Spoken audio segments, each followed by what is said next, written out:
told that the coronavirus pandemic is serious enough, then it's important for us to still keep all of the schools closed.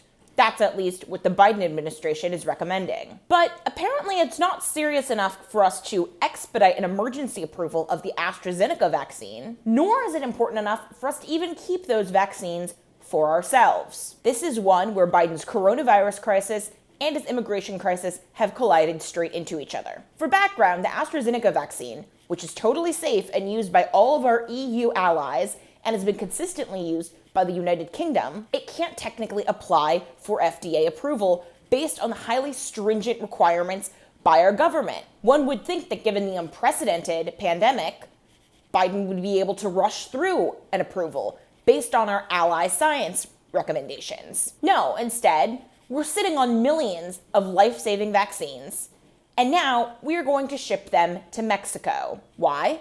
Because Mexico can't really get their own coronavirus pandemic under control, and in the meantime, we've been letting in migrants flooding our border come into the US without actually testing them for coronavirus. You see, if you fly into America, you must provide a negative coronavirus test. Go to the border, and they have to let you in.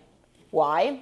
Because Biden caused this problem. By reversing all of Trump's diplomatic measures, Biden ensured that now migrants trying to come from Northern Triangle countries, who are responsible for exporting the plurality and the majority of all of our migrants coming into the southern border, it's now a free-for-all. Mexico is letting them come in unfettered.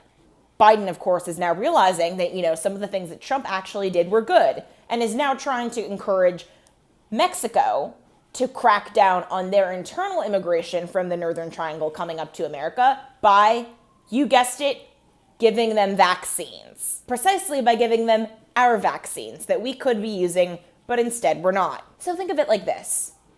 Rather than focusing on vaccinating our own population and keeping other people out until we know they've vaccinated theirs, Biden is banking on Mexico allocating our vaccines so that way the migrants that they get to send up here unfettered don't bring us more variants of the coronavirus. A very serious pandemic indeed.